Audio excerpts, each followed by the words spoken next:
ऐसा बहुत कम लोग होते हैं जो अपने मन को भगवान के चरणों में लगा पाते हैं, क्योंकि बड़ा मुश्किल है ध्यान करना, एकांत में प्रत्याहार करना।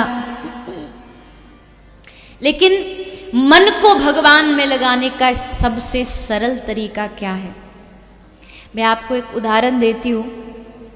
जैसे आपने कभी कभी देखा होगा, लेकिन ये बोलने से पहले ही आपको वार्निंग दे देती हूँ कि please don't try it at your home. जब कोई ऐसे बातें होती है ना तो नीचे लिखा आता है कि भैया इसको कृपया दोहराइएगा मत, तो वही आपसे प्रार्थना है। लेकिन आपने कई बार देखा होगा जब कोई साइकिल पर आदमी जा रहा हो तो साइकिल को बड़ी मेहनत से उसको चलाना पड़ता है, पेडल करना पड़ता है। लेकिन वही चलाते चलाते अचानक से उसको कोई एक रास्ते में ट्रैक्टर मिल जाए चलता हुआ, तो कई बार क्या करते लोग, वो एक हाथ से साइकिल का हैंडल पकड़ लेते और दूसरे हाथ से वो ट्रैक्टर को पकड़ लेते। क्यों? तो उससे क्या होगा, बोले उससे आप अपने गंतव्य तक भी पहुंच जाओगे और आपको ज्यादा मेहनत भी नहीं करनी पड़ेगी। वैसे ही हमको भगवान के पास जाना है, लेकिन कैसे जाएं, इतना सामर्थ्य नहीं है। तो उसके लिए बस एक ही उपाय है, जो कोई सद्गुरु, कोई संत, कोई भक्त भगवान की तरफ जा रहा हो, तुम बस उसके चरण पकड़ लो। तुमको मेहनत करने की आवश्यकता नहीं पड़ेगी, करेंगे वो, लेकिन उनके चरण पकड़ के तुम भगवान के चरणों तक पहुंच जाओगे, उनकी शरण तक पहुंच जाओगे।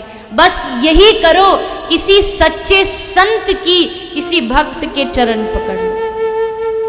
अगर आपको अपना भजन बढ़ाना है तो उसके लिए किसी सच्चे भक्त का संग होना अति आवश्यक है, क्योंकि किसी शराबी के साथ बैठोगे तो शराब पीना सीखोगे, जुआरी के साथ बैठोगे जुआ खेलना सीखोगे, किसी मायावी के साथ बैठोगे, नेता के साथ बैठोगे नेतागिरी सीखोगे, अभिनेता के साथ बैठोगे अभिनय सीखोगे। लेकिन वहीं किसी संत के पास बैठोगे, भक्त के पास बैठोगे, तो तुम अपने आप माला करना सीख जाओगे, अपने आप भजन करना सीख जाओगे। इसलिए भक्तों का संग अनिवार्य है, भक्तों का साथ होना अनिवार्य है।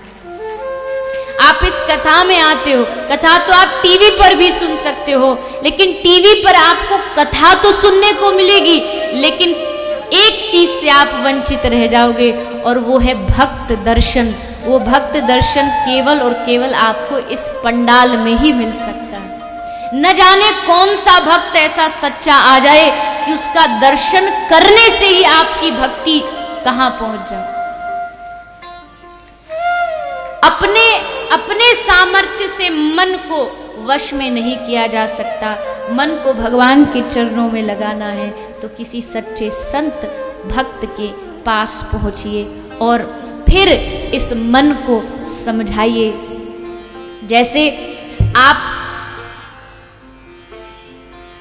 मैंने पहले भी एक दिन कहा था कि कथा में बैठे हो तो आपको थकान लगने लगती है, लेकिन वहीं आप किसी शादी में जाओ तो आपको बड़ा आनंद आता, कितना भी मेहनत करा लो, कितना भी नाच गान करा लो।